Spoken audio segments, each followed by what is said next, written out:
നമസ്കാരം. കണ്ണൂർ വളപ്പട്ടണം നമ്മുടെ അഷ്റഫ് കാക്കയുടെ 3 കോടി രൂപയുടെ സ്വത്ത്, അതായത് 3 കോടി വില വരുന്ന സാധനങ്ങൾ അടിച്ചു മാറ്റിക്കൊണ്ട് പോയിട്ട് ഏതാണ്ട് 10 ദിവസം കഴിഞ്ഞു.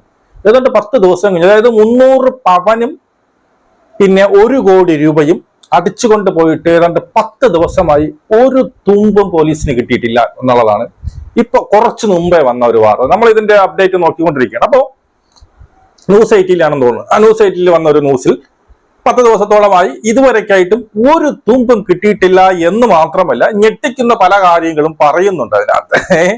അതൊക്കെ വഴികാട്ടുന്നത്, അതൊക്കെ ചെന്ന് നിൽക്കുന്നത് ഞാൻ മുമ്പ് പറഞ്ഞ കാര്യത്തോട് തന്നെയാണ്. അതായത് ഇത് വെളിയിൽ നിന്ന് ആരും വന്ന് മോട്ടിച്ചുകൊണ്ട് പോയതല്ല. ഇത് വീട്ടിനകത്തുള്ള ചിലപ്പോൾ അഷ്റഫ് ആയിരിക്കില്ല, അവരുടെ ബന്ധത്തിലോ അല്ലെങ്കിൽ അവരുടെ റിലേറ്റീവോ അല്ലെങ്കിൽ അടുത്ത ബന്ധത്തിലുള്ള ആരുടെയോ വളരെ കൃത്യമായിട്ടുള്ള പ്ലാനിങ് വഴി അല്ലെങ്കിൽ അവര് പറഞ്ഞു കൊടുത്ത് ഇന്നടുത്ത് നീ താക്കോലിരിപ്പുണ്ട്, ഇന്നതുപോലെ തുറന്നോ, ഇന്നതുപോലെ എടുത്തോണ്ട് പോ എന്ന് കൃത്യമായിട്ട് പറഞ്ഞു കൊടുത്തിട്ടുണ്ട്. അഷ്റഫ് ആവാൻ ചാൻസ് കുറവാണ്. കാരണം ഒന്നീ അഷ്റഫ് ആവണമെങ്കിൽ ഇതിൽ ഒരേ ഒരു ചാൻസേ ഉള്ളൂ, ഏതെങ്കിലും ഇൻഷുറൻസ് തുകയുമായിട്ടുള്ള സംഭവം. അതുമല്ല, അങ്ങനെ വരാൻ ചാൻസ് ഞാൻ പിന്നെ ആലോചിച്ചിട്ട് കുറവാണ്. കാരണം ഈ പറയുന്ന ഇതൊരു കള്ളപ്പണം, ഈ ഒരു 1 കോടിയൊക്കെ ആണെങ്കിൽ ചിലപ്പം രേഖയിൽ പെടാത്ത പൈസ വല്ലതും ആയിരിക്കാം.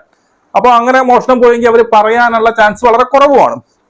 എന്തോ ആയിക്കട്ടെ, അതൊന്നും തള്ളിക്കളയാൻ പറ്റത്തില്ല ആയിരിക്കാം. അല്ലാന്നുണ്ടെങ്കിൽ അഷ്റഫിന്റെ വൈഫോ മക്കളോ അങ്ങനെ ആരെങ്കിലും അവരുമായി ബന്ധപ്പെട്ടല്ലേ, അവരുടെ സഹോദരങ്ങളോ ഈ കുടുംബവുമായി കൃത്യമായി ബന്ധമുള്ളതും ഈ ലോക്കർ എങ്ങനെയാണ് തുറക്കുന്നത്, ലോക്കർ എവിടെയാണ് ഇരിക്കുന്നത്, എവിടെയൊക്കെ CCTV ക്യാമറകളുണ്ട് എന്നൊക്കെ വളരെ കൃത്യമായിട്ട് അറിയാവുന്ന ഒരു വ്യക്തിയാണ് ഇത് ചെയ്തിരിക്കുന്നത്. അല്ലെങ്കിൽ ഇതിന് ഇതിന് പിന്നെ ചുക്കാൻ പിടിച്ചിരിക്കുന്നത്, അല്ലെങ്കിൽ ആരെങ്കിലും പറഞ്ഞു കൊടുത്ത് ഇന്നതുപോലെയാണെന്ന് ചുക്കാൻ പിടിച്ചിരിക്കുന്നത്. അപ്പൊ ഇവിടെ വന്ന് വാർത്തയുടെ ഒരു ചെറിയ ഭാഗം കണ്ടു കഴിഞ്ഞാൽ, വ്യാപാരി KP അഷ്റഫിന്റെ വീട്ടിൽ നിന്നും 1 കോടി രൂപയും 300 പവനുമാണ് കവർന്നത്. അതായത് ഏതാണ്ട് 2-3 കോടി രൂപയ്ക്ക് അടുത്തുള്ള പണം കവർന്നു എന്നതുകൂടി. 3 കോടി രൂപയുടെ പണം പോയി, അല്ലെങ്കിൽ അതിനുള്ള മുതല് പോയി എന്നാണ് മനസ്സിലാക്കേണ്ടത്.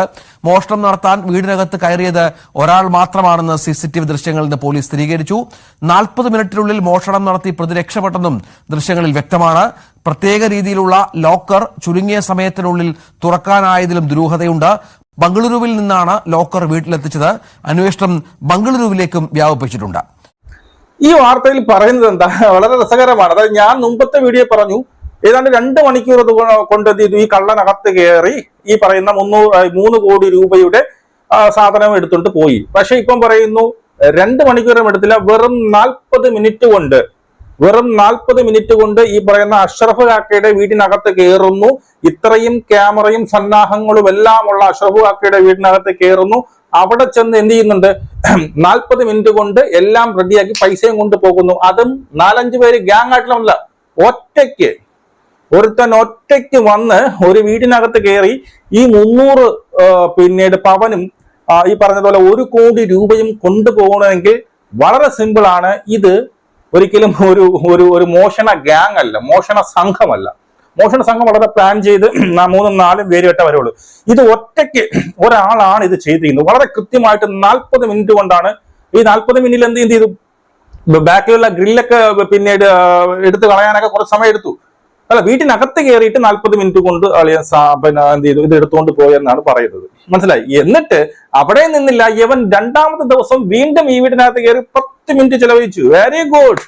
ഈ പോലീസ് എങ്ങോട്ടാണ് അന്വേഷിക്കുന്നത് എനിക്ക് മനസ്സിലാവില്ല. നിങ്ങളൊന്നും കാര്യമല്ല, ഒരു മോഷ്ടാവാണെങ്കിൽ എന്ത് ചെയ്യും, അവൻ കിട്ടിയ പൈസയും കൊണ്ട് ഓടാലിടെ നോക്കുള്ളൂ തന്നെയോ.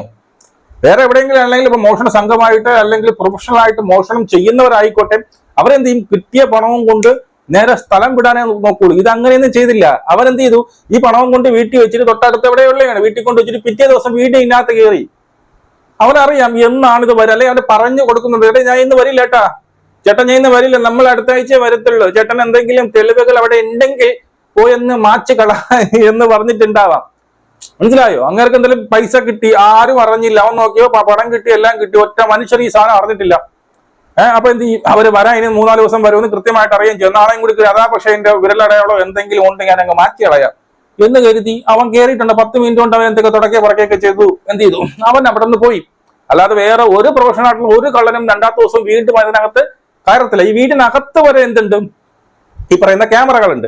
വീടിനകത്ത് ക്യാമറയുണ്ട്. ആ ക്യാമറ ഇതൊക്കെ വളരെ വിദഗ്ധമായിട്ട് ഒഴിഞ്ഞു മാറിയെന്ന് പറയുന്നത്. ഈ പോലീസ് ഇതുവരെ കേട്ടപ്പോൾ ഇതിന്റെ പൂർണ്ണമായിട്ടുള്ള രൂപം ചിലപ്പോൾ പോലീസ് ഈ രീതിയിൽ തന്നെ ആയിരിക്കും അന്വേഷിക്കുന്നത്. നമുക്ക് പുറമെ അവരെടുത്ത് പറയത്തില്ല ഇങ്ങനെയാണ് സംഭവം നടക്കുന്നത്, അല്ലെങ്കിൽ ഇത് ഇങ്ങനെയാണ് അവരുടെ സംശയം. പോലീസുകാരെ പറഞ്ഞ മണ്ടന്മാരൊന്നും അല്ല, അവർ കൃത്യമായിട്ട് മനസ്സിലാക്കി കാണും. ഈ പറയുന്ന മോഷണ ശൈലി കണ്ട് അല്ലെങ്കിൽ മോഷണ രീതി കണ്ട് അവൻ അല്ലെങ്കിൽ അഷ്റഫിന്റെ അറിവോടുകൂടി അല്ല അഷ്റഫിന്റെ ബന്ധുക്കളുടെ അല്ലെങ്കിൽ അവരെ കൂടെയുള്ള ആരോ ആണ് ഇത് ചെയ്തതെന്ന് അറിയാൻ സാധിക്കും. ഇനി ഈ 40 മിനിറ്റ് കൊണ്ടാണ് ഇവൻ എന്ത് ചെയ്ത് മോഷ്ടിച്ചുകൊണ്ട് പോയത്. ഈ 40 മിനിറ്റ് കൊണ്ട് മോഷ്ടിച്ചു പോയത് ഒരു അത്യാധുനിക ടെക്നിക്കുള്ള അല്ലെ സാങ്കേതിക വിദ്യയുള്ള ഒരു ലോക്കറാണ് ഇവൻ പൊളിച്ചെടുത്തുകൊണ്ട് പോയത്. പൊളിച്ചൊന്നുമില്ല, അവൻ താക്കോലിട്ട് വളരെ ഈസി ആയിട്ട് തുറന്നു. അതായത് താക്കോൽ ഉണ്ടെങ്കിൽ പോലും തുറക്കാൻ ബുദ്ധിമുട്ടുള്ള അത്യാധുനിക സാങ്കേതിക വിദ്യയുള്ള ഒരു ലോക്കറാണത്. അതായത് ഇത്രയും കോടി രൂപ, ഏതാണ്ട് 3 കോടിയിൽ പരം രൂപ ആ ലോക്കറിൽ സൂക്ഷിക്കണമെങ്കിൽ ആ ലോക്കറിന് തന്നെ നല്ല വിലയിട്ടാവും. അത് എടുത്തത് എവിടെയാണ്? ബാംഗ്ലൂരിൽ നിന്നാണ് അത് വാങ്ങിക്കുന്നത്. അപ്പൊ ആ ലോക്കറിനെ കുറിച്ചും അവർ പറയുന്നുണ്ട്. തീർച്ചയായും രഞ്ജിത്ത്, ഈ വലിയ സാങ്കേതിക വിദ്യയുള്ള ഒരു ലോക്കർ എന്നാണ് പോലീസ് പറയുന്നത്. അത് അത്ര പെട്ടെന്നൊന്നും അതിന്റെ താക്കോൽ കിട്ടിയാൽ പോലും തുറക്കാൻ കഴിയാത്ത രീതിയിലുള്ള സാങ്കേതിക വിദ്യയുള്ള ഒരു ലോക്കറാണ്. അത് അത്ര പെട്ടെന്ന് 40 മിനിറ്റിനകം തന്നെ ഇതൊക്കെ കൈക്കലാക്കി സ്വർണവും പണവും ഒക്കെ ഈ ലോക്കർ തുറന്ന്, ഈ ലോക്കറിന്റെ താക്കോൽ ലോക്കർ തകർത്തല്ല ഈ മോഷ്ടാവ് ഈ പണവും സ്വർണവും അപഹരിച്ചത്. ഈ ലോക്കറിന്റെ താക്കോൽ തൊട്ട് അടുത്ത മുറിയിലെ ഒരു ഷെൽഫിൽ സൂക്ഷിച്ചിരുന്നു. അതൊക്കെ കൃത്യമായി മനസ്സിലാക്കുന്ന ഒരാൾ അവിടെ നിന്നും ഈ താക്കോൽ എടുത്തതിന് ശേഷം ഈ ലോക്കർ തുറന്നാണ് ഈ സ്വർണവും പണവും ഒക്കെ കൊണ്ടുപോയത്. അത് വലിയ സാങ്കേതിക വിദ്യയുള്ള ഒരു ലോക്കറാണ്. അത് അത്ര പെട്ടെന്നൊന്നും തുറക്കാൻ പറ്റില്ല എന്നാണ് പോലീസ് പറയുന്നത്. അത് താക്കോൽ ഉണ്ടെങ്കിൽ പോലും അത്ര പെട്ടെന്ന് തുറക്കാൻ പറ്റാത്തൊരു ലോക്കർ എങ്ങനെ ഇത്ര വേഗം 40 മിനിറ്റിനകം തന്നെ ഇതൊക്കെ കയറി സാധിച്ച് ഈ മോഷ്ടാവ് ഇവിടെ നിന്നും രക്ഷപ്പെട്ടു എന്നതാണ് പോലീസ് ഈ ആ രീതിയിൽ CCTV ക്യാമറകളൊക്കെ ഈ വീടിന് ചുറ്റും ഉണ്ട് എന്ന് അറിയുന്ന ഒരാൾ അത് മുഖം മറച്ച് ഏതെങ്കിലും തരത്തിൽ തന്നെ തിരിച്ചറിയാൻ കഴിയാത്ത രീതിയിലുള്ള നടത്തിയ ഒരു കവർച്ചയാണ്. അത്രയും വലിയൊരു കവർച്ച നടന്നിട്ടും പോലീസിനെ ആ രീതിയിൽ മറ്റ് CCTV ആ പ്രദേശത്ത് എവിടെയൊക്കെ CCTV ക്യാമറകളുണ്ടോ അതൊക്കെ കൃത്യമായി മനസ്സിലാക്കാൻ കഴിയുന്ന ഒരു പക്ഷേ കണ്ടോ, ഈ ലോക്കറിനെ കുറിച്ചും അവിടെ വ്യക്തമായിട്ട് അവർ പറയുന്നത് എന്താണ്? ഇത് ഒരു താക്കോൽ ഉണ്ടെങ്കിൽ പോലും തുറക്കാൻ പറ്റത്തില്ല. മനസ്സിലായോ? സ്വന്തം ഒരു താക്കോൽ ഉണ്ടെങ്കിൽ ഒരിക്കൽ കുറെ ശ്രമിച്ചാലേ തുറക്കാൻ പറ്റില്ല. അപ്പോ ഇത് ബാംഗ്ലൂരിൽ നിന്നാണ് ഈ ലോക്കർ വരുത്തിച്ചത്. ഇത്രയും പണം വെക്കാനുള്ള ലോക്കർ ആയതുകൊണ്ട് തന്നെ അത്രയും വിലയുള്ളതും അത്രയും സാങ്കേതിക മികവുള്ളതുമായ ഒരു ലോക്കറാണ്. മനസ്സിലായി? ഒരു ലോക്കൽ ലോക്കർ അല്ല അത്. അപ്പൊ അതുകൊണ്ട് തന്നെ ഇവര് ബാംഗ്ലൂരിലേക്ക് പോയിരിക്കണം.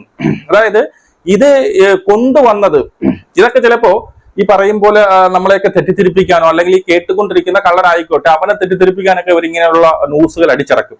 ഞാൻ ബാംഗ്ലൂരോട് എനിക്ക് തോന്നുന്നില്ല ബാംഗ്ലൂരിൽ ഇനി ലോക്കറുള്ള സ്ഥലത്ത് പോയി അവൻ എവിടെ അങ്ങനെ അതൊന്നും വലിയ ഇതാവുമോ എന്നൊക്കെ. ചിലപ്പോൾ എല്ലാ ലോക്കറും ഒരുപോലെ ആണെങ്കിൽ ചിലപ്പോൾ അവിടെയുള്ള അത് വളരെ എനിക്കത് അങ്ങോട്ട് വിശ്വസിക്കുന്നില്ല. ബാംഗ്ലൂരിൽ നിന്ന് അതായത് അവിടെ ജോലി സ്ഥലത്തുള്ള അവരെ വന്ന് ഈ ലോക്കർ ഇവിടെ വെച്ചിരിക്കുന്നു അറിയുന്ന അവൻ ഇവിടെ വന്ന് ഇവർ എത്ര ദിവസം ഇവിടെ പോകുന്നു, എത്ര ദിവസം കഴിഞ്ഞ് തിരിച്ചു വരുന്നു, അതിനുശേഷം വീണ്ടും മോഷ്ടിച്ചിട്ട് വീണ്ടും പിറ്റേ ദിവസം കയറുന്നു, 10 മിനിറ്റ് അവിടെ ചെലവഴിക്കുന്നു എന്നൊക്കെ പറയുമ്പോൾ അവിടെയൊന്നും ഒരു ലോജിക്കും വരുന്നില്ല. അതുമായിട്ട് ഒരു ബന്ധം ഉള്ളതായിട്ട് എനിക്ക് തോന്നുന്നില്ല.